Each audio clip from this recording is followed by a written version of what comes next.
let's get into the big topic of open source, something that we actually say at Red Hat. This is so awesome. We are an open culture that believes actually in a big importance piece of of Is that process that a developer, or let's say as the Kubernetes ecosystem really boomed.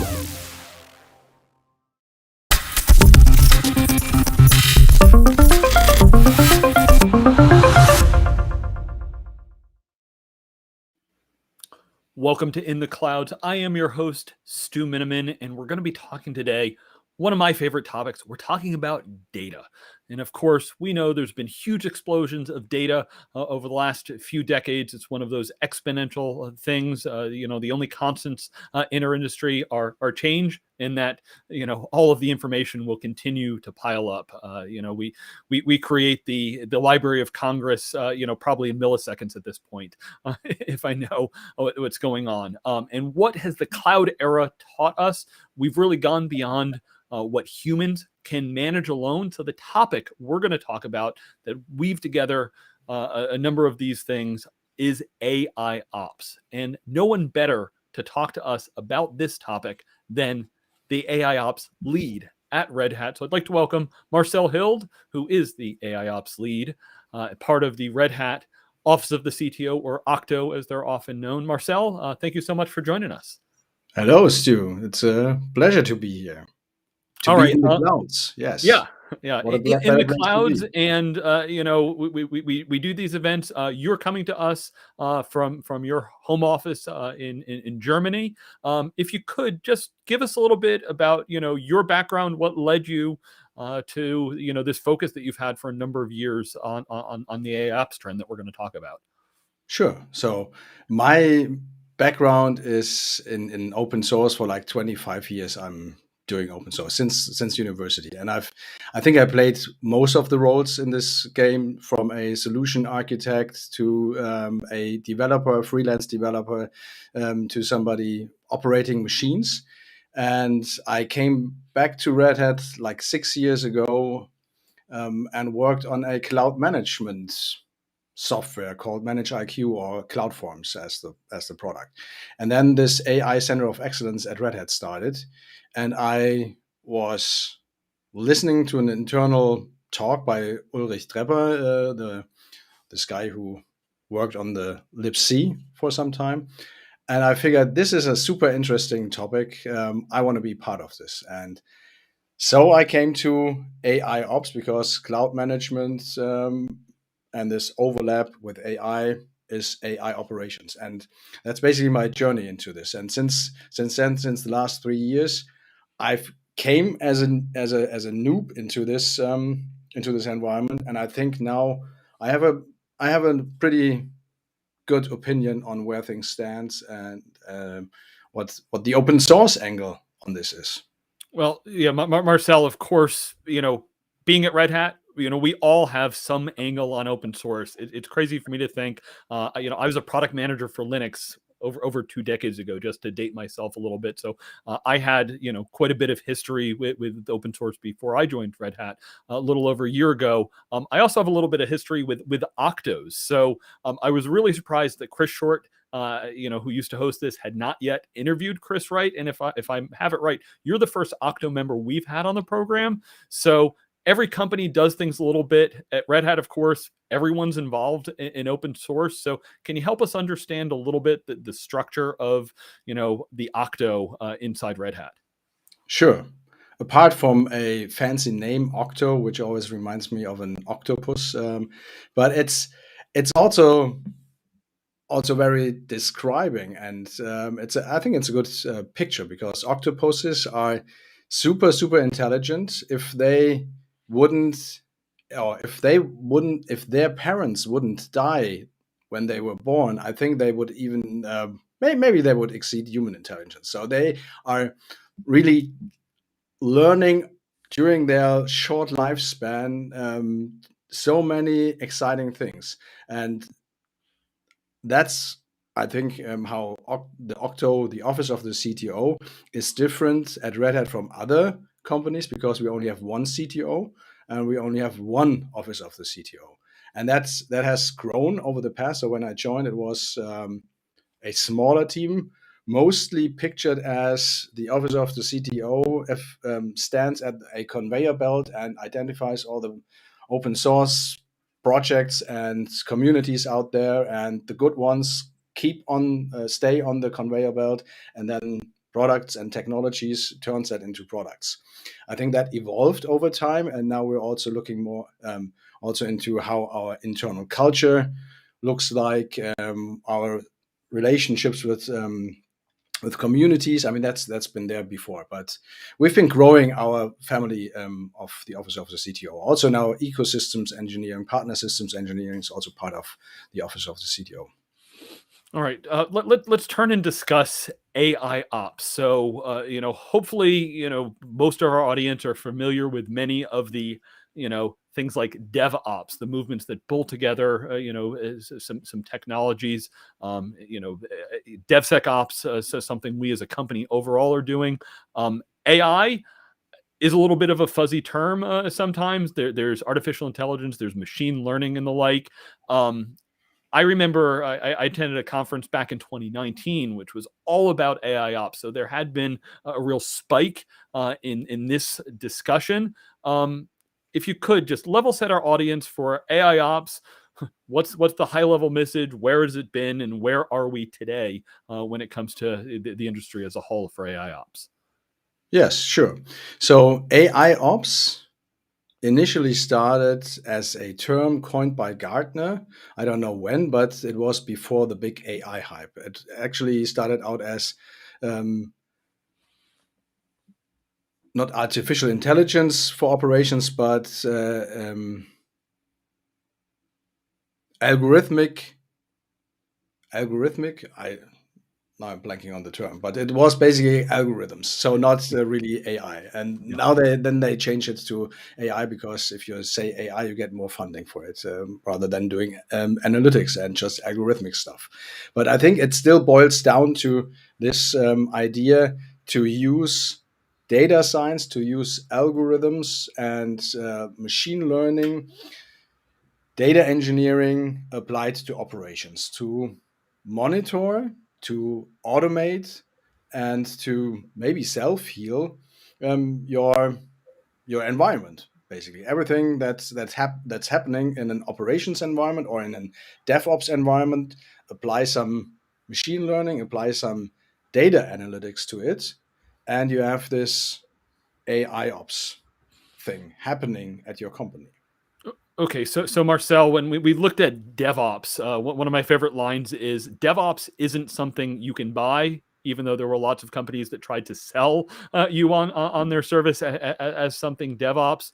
Are we talking the same type of things with AIOps? Is much of this organizational and cultural versus a product that you buy that will magically make your data better? I guess it depends on who you're talking to, right? So if somebody's selling you an AIOps product, which has AIOps in their name, maybe they want to sell you this product which enables AIOps in your team, or which brings AIOps to your setup, to your company. I don't know. And we see a lot of rebranding of old tools with some AIOps stamps slapped on it, and basically it's the same wine in new bottles. I don't know if that's a common idiom, but just rebranding stuff. The DevOps movements, I think it's a really good analogy of what's happening here, because I think, being even more true to the name, it should be called AI DevOps. Because if you take a step back and see what DevOps was all about, it was about using the tooling and the way of thinking of operations in the development team, so that I as a developer could just spin up an environment which is similar enough to the actual production environment on my laptop or on a smaller cluster. And then similarly, the operations tool applying some of the best practices from development, such as versioning your source code or automating a lot of stuff, and revision control, etc., in operations, So really using the best of both worlds to create this new persona. And I think now we came to that time in our journey to the clouds and to scale, where it's just too complicated for humans alone to understand it, where our automations might not suffice anymore, where our best practices may not be enough, where we maybe meet some unknowns or something is super unpredictable, where we just use the tools that are in the tool belt of the data scientist, of the machine learner, and apply that to operations. Yeah, so you brought up the data scientists, and this is one of the challenges we have.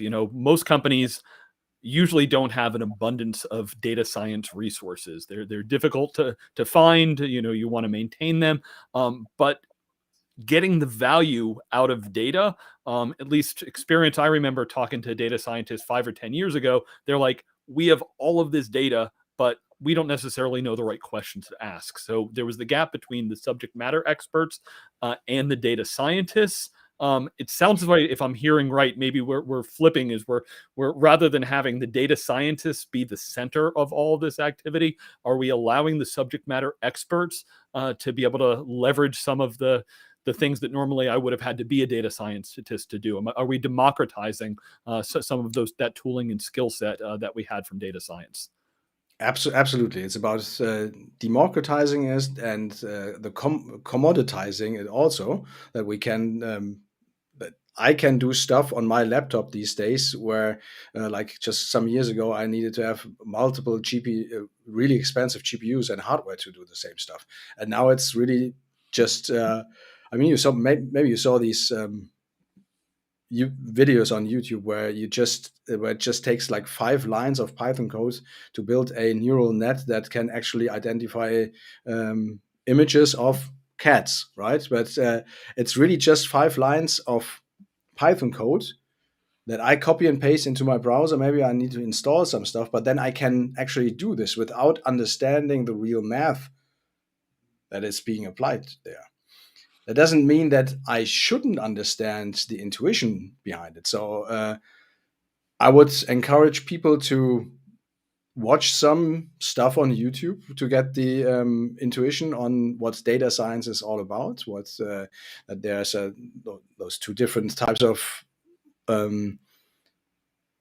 machine learning, like unsupervised and supervised learning. There's deep learning. There's just regression, which is advanced statistics.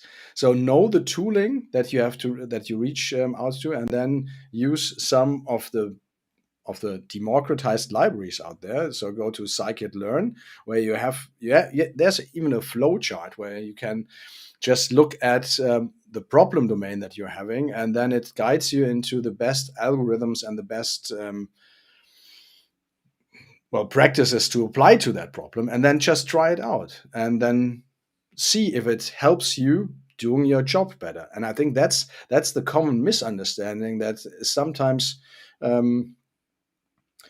sometimes misarticulated in advertisements and in other YouTube videos, that we need something net new to solve this stuff. Therefore, we need to learn AIOps. Therefore, we need new tooling and stuff. No, it's actually we need the same tooling. And if the tooling doesn't work anymore, if you hit that barrier of operations where your normal operations doesn't work anymore, where your thresholds don't do the job anymore, and if the linear regression that is maybe built into the tooling that you already have also doesn't work anymore, maybe then reach to AI to do the job, because only then you understand your problem domain so good enough that you can ask questions or you can pose problems that are well suited for AI. Because if you just invite a data scientist to your to your shop and you tell him, well, now make my life better, make it more efficient, then he will also start asking questions. So it's then you need to smarten up the data scientists on your domain. So I think it's way easier to smarten up your folks that already know your domain really well, namely operations and DevOps, and then invite the data scientists to help them solve problems that you pose. So it's not the other way around. Yeah. Yeah, no, Marcel, that's great. It is one of the huge value propositions of cloud in general. Is I no longer need to be a nation state or have some ridiculous budget. That democratization, the availability of the tooling and a lower bar for the skill set that we need to learn.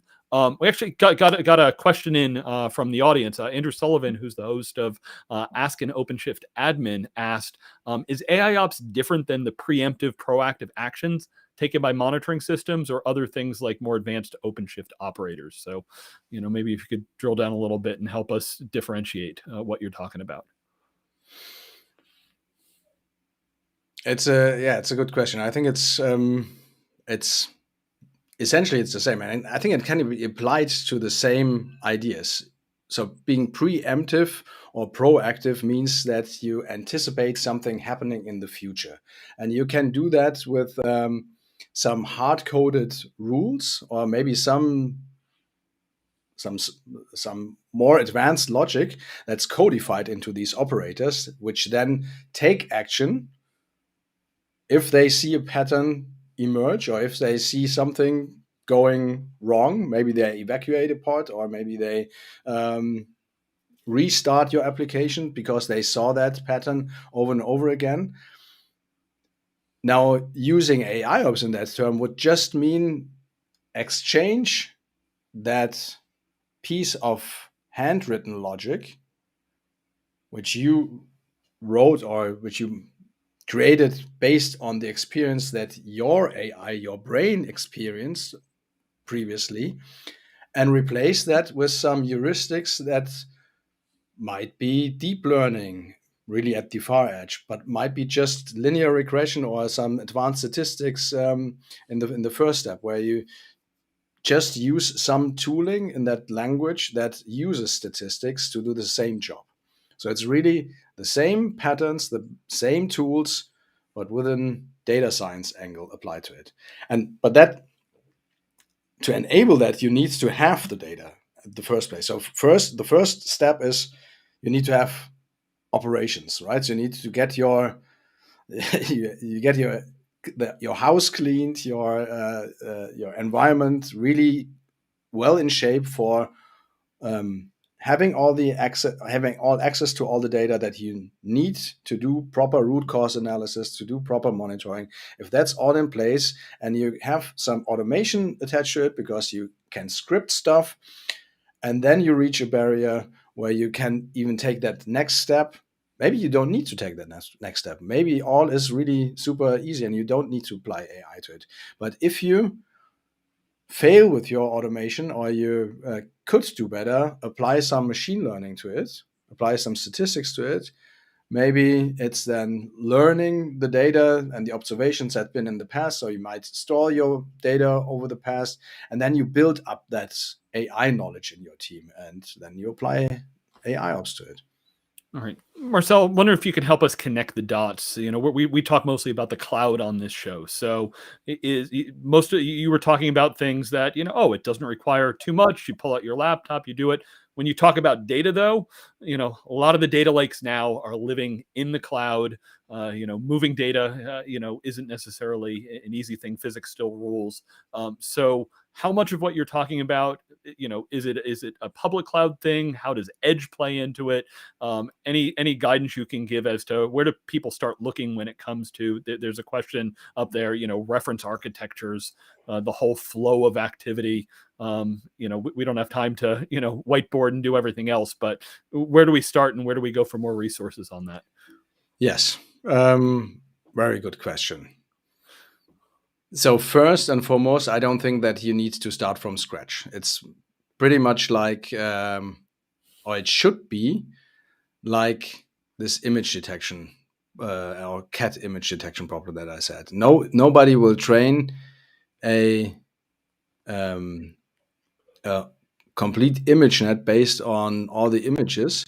They just use the pre-trained models that are out there to identify cats. And I think the same is true for identifying outliers for anomaly detection. So most of the time, it's time series data that we're dealing with.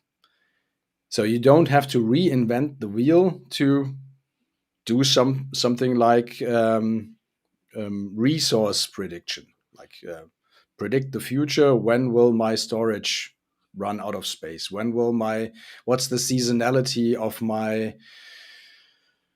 my access logs, right? So in winter, I have more access because I'm selling tires, and I have that spike where the climate changes. Maybe I use that to extract seasonality out of my time series because I have an influx of requests to my web shop. So I don't write the software from scratch. I use something that's already out there, which is dealing with time series data. And that's where cloud comes in. If we are talking about cloud, I'm talking about a cloud native approach. That means containers, that means probably Kubernetes or OpenShift orchestration, that means CNCF projects that contribute to this. So for time series data, it's Prometheus.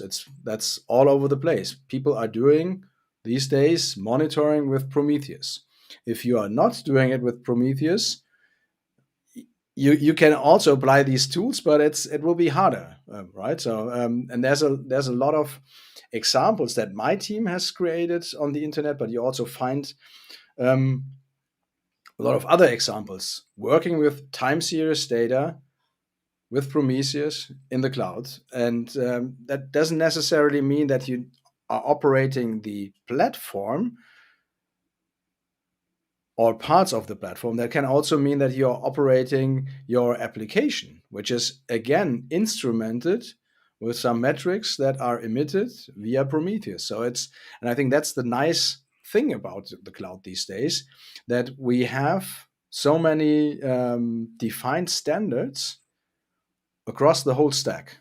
So you will see the same metrics, not the same metrics, but the same schema of metrics being emitted throughout the whole stack. So you don't have to reinvent your tooling if you travel up or down the stack, but you can just reapply it, right? And I think that's the beauty of it. It's a little bit like Lego blocks, and they all mix and match, but I think even Duplo Lego and Lego blocks, Duplo and Yeah, Lego Duplow's matches. the big ones. So, Yeah, but I think they um, also match. They're just a different scale. yeah. Marcel, maybe let's, if we can we make this a little bit real? So my understanding, one of the ways that we internally do this is Red Hat. We have what we call the remote health monitoring. So all of the all of the clusters out there from a Kubernetes standpoint, data comes back, and of course it's all anonymized. But being able to understand trends and learn from what the community is doing is something that open source has a long history of, and is one of those great drivers of data-driven insights. So maybe walk us through that as an example of how AIOps fits into learning things and maybe changing what we do with something like the remote health monitoring. Yes. I think that there are two questions. So one is this remote health monitoring, which I think is an excellent example where we apply machine learning to something that on the first look doesn't look like operations, but I think it's AIOps in its truest sense. And then the second part is how do we treat, or what's the open source angle there? So remote health monitoring basically means all the OpenShift clusters out there that have opted into remote health monitoring. So it's not mandatory, like you said, but you can send a piece of your operational metrics back to Red Hat. That's like what's the overall error rate of operators failing, and what's the state of operators are in, what's the memory consumption. So really something that doesn't expose any of the workloads that you're running there, but it exposes like it says, the health of the cluster.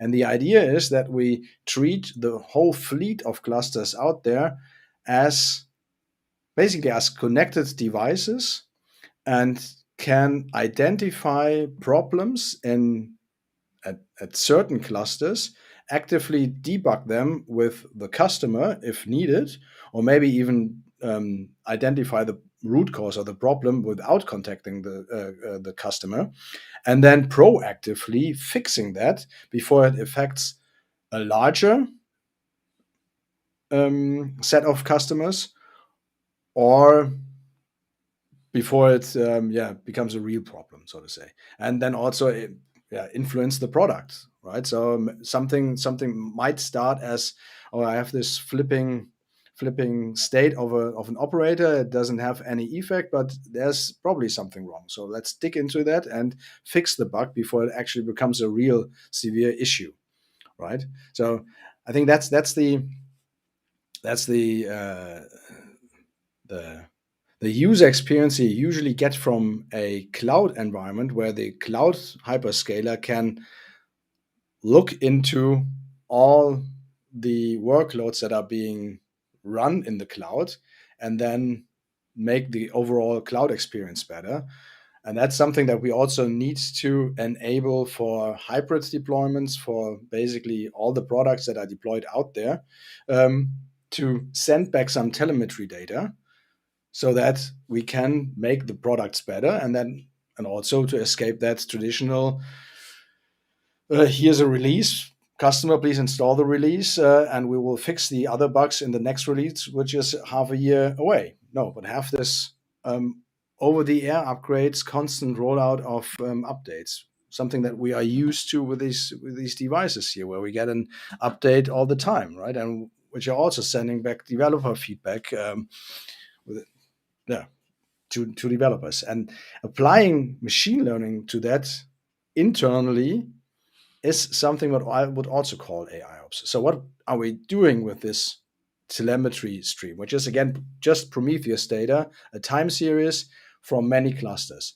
So we're looking at these streams and we cluster the data to identify interesting, larger clumps of outliers, or not of outliers, but clumps of pools of clusters where some problems might occur, which are happening at a larger scale or at a smaller scale, where we can then make data-driven decisions where to look at next, because we only have so many developers, so they can't monitor all the bugs and issues, but we can identify issues that affect a larger fleet or have a higher severity. So it helps us to basically guide our attention and focus where we put our efforts next to. So that's also AIOps, although it's not really us operating a cluster, but we apply AI to an operational problem. All right, and you said you wanted to address kind of just the open source angle of what's happening. Yes, so that's probably not really open sourcing, because we're not open sourcing that data. It's customer data. Maybe it's like crowdsourcing, but I think it's going into that important direction where, let's think about it. These image nets that identify cat images, or these agents that we the smart home assistants from Amazon, Alexa or Google or Siri. They work because we threw a lot of data at those companies. So Google has all the images, so they could label all the cat images. We were constantly talking to our phones, so we had enough voice data to train those models. How is that with operational data? Show me one customer that exposes his operational data, meaning those metrics that we just talked about, the log files, the incidents, basically everything that you need to operate your environment, and share that with the world. Nobody does that for obvious reasons, right? There might be some privacy identifying information in there, or you might expose that you actually suck at operating your environment, so you don't expose it to the world.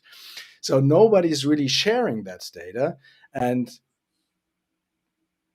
at the first step, using our trust as Red Hat with customers to share that data with us as a trusted partner, I think that's a step into the right direction, so that customer A gets the benefit from customer B sharing his data with us because we solved customer's A problem before he actually ran into that problem, because customer B already ran into that problem. So that takes it to the next level.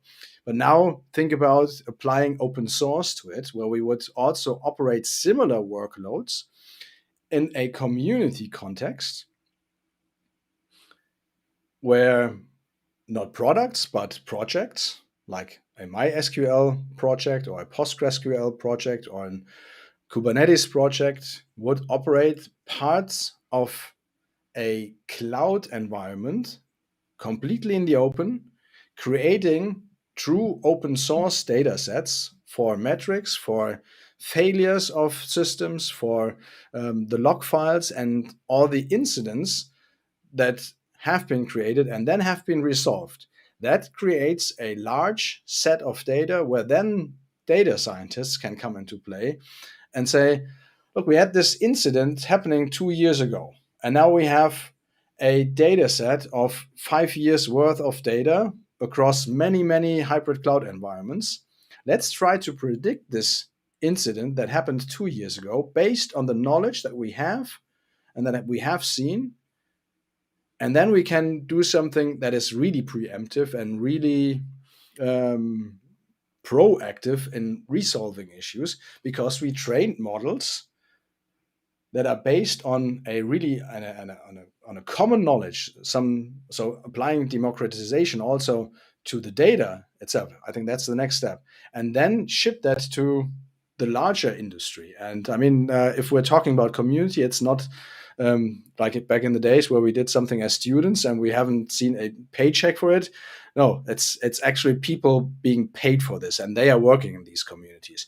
So that's my call out to all the hyperscalers and customers out there. If we operate stuff in the open, we can also create data sets that are truly open and then make AIOps a real thing.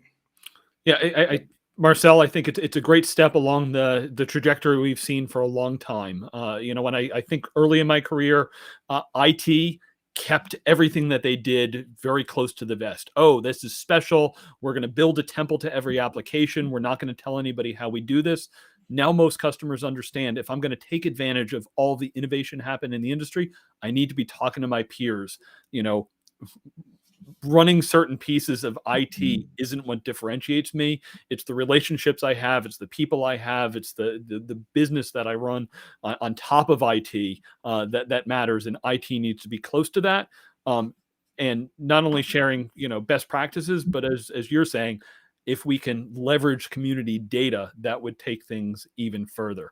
So Marcel, we mentioned at the beginning of the conversation that there was a lot of hype for a few years about AIOps. Is it the natural diffusion of technology and the wave of adoption feels like we're a little bit past the peak of the hype? Oftentimes there are stumbling blocks, or companies have failures where they move away from things. So what are you and your team? What do you see? What are some of those stumbling blocks? What are some of the common things that people will go down a path and be like, oh, forget it, I give up? How do we help move things forward as an industry as a whole? As a whole, that's a tough question. I think this operate first idea is the lever to move things really forward. Yeah, and I guess maybe talk to from an individual customer standpoint. What are the things that what are the top things? Say, hey, if you don't do A, B, or C, you're going to fail. Or here's some of the anti-patterns that you need to avoid. Yes, on that smaller scale, it's usually managing expectations. So I had so many calls that I have been pulled into where a customer says, I want to do AIOps. And a lot of the times they are not really operating. So really managing that expectation that AIOps doesn't solve the mess that you currently have. So it doesn't help you get better at operations. It helps you get better if you're already doing operations good. So that's the first thing. So really understand that to do AIOps, you have to do ops before. If you are at that level, try to come up with an homogeneous environment. So if your landscape is super, super diverse and you have a lot of different APIs and you have a lot of different teams working on stuff, start out with a small subset of your tooling, of your environment. And best would be to start out with a cloud native environment, because that's where most of the traction these days happens. And start out with a small team. Because again, AIOps, it's not a technology, it's a mindset. Like you can't buy DevOps, you can't buy AIOps, but you need to enable your staff, your engineers, to step up from being DevOps folks to become AIOps folks. So start with a small team and enable them, give them a lot of freedom to practice stuff and let them work on something that is not really mission critical, but where they can apply something and then learn and adopt that culture. Be more data driven. I mean, that sounds Hippocratic to some extent, but also Red Hat is not super data driven. So we also sometimes just do gut decisions. And I'm trying to apply also the data-driven philosophy to my team, to the way that we are doing things. So make really data-driven decisions. And that means you can also apply this data science tooling to your team structure or to basically to any decision that you're doing. So at the end of the day, a Jupyter notebook, this is the table stakes for doing machine learning or data science in a browser environment. A Jupyter notebook becomes something similar to our team, became something similar and equally important to our team as the terminal command line and Git. And I think that's actually a good example. So we had a data science team and a dev team. And the data scientists, they needed to smarten up on using Git, using GitHub, using pull requests, all the tooling that the other folks already knew. And the other folks are now using Jupyter notebooks to convey some prototypes, or to basically use them as a first primitive in their day-to-day work. Yeah, Marcel, the term you've used a lot is operate first. If people want to learn more about the principles of operate first and what your team's doing, where are some of the places that they can learn more? Sure, that's easy. Operate-first.cloud is the website. There's a mailing list, and there's a lot of GitHub organizations, and that's really this. It's one of the, I think it's the first completely, truly open cloud environment where you can peek into the back of the data center, the back of the operations office was just a GitHub handle. So you have a single sign-on with GitHub, and you can click on the OpenShift console link, and you will be in the OpenShift console, and you can see what's running there. You can't deploy stuff, obviously, but you see what's running there. And then you go into the GitOps repositories, where we have all the applications, all the workloads that are being deployed there, managed in a forward-looking style, how we would do GitOps in a greenfield project. And you can see that. So you would see an application which is in the OpenShift console, and then you can go to the GitOps repository and see how that application is being deployed. And you can even go to the Prometheus instance and see what metrics are being produced there. So it's really a living hello world example of something that you might want to run in your environment. Awesome. So we've shared in the chat the website there. Looks like there's also some community meetups happening, and lots more resources. You of course did a session with Chris Wright, our CTO, in technically speaking. Definitely one people should check that one out. I'm glad we get to dig a little deeper. So Marcel, final thing for you, I guess, is the last 2 years. Most of us we're not commuting. We usually, find some hobbies or things to do. I have a feeling that data plays some role in activities that you're doing. So maybe tell us, what do you play with in your spare time, and any data connections they have. Yeah. Usually I had a Doom poster at the back of my office. Now I replaced that with a car, but it's not a real car. It's a sim car. So I totally got into sim racing over the past 2 years, which is simulated computer racing with a VR headset. So I'm really sitting in that chair and doing some races because I like this repetitiveness of stuff, and where you do something and then you squeeze out the last bit of perfection out of it by just churning over over the stuff that you're doing. And just recently I figured that I'm doing so many rounds and rounds and rounds, but I'm still 5 seconds slower than the real pros. And I feel that there's also some opportunity for AI guided code driver that tells me where I'm actually losing those seconds, because it's too hard for me. I understand it from this perspective, but using some data driven analytics to improve my way of driving, and you get from those sim cars, you get a lot of telemetry sent back, and I actually managed to take that telemetry and feed it into an InfluxDB instance and use Grafana to display those graphs. Actually, I just took the example from another Red Hat engineer.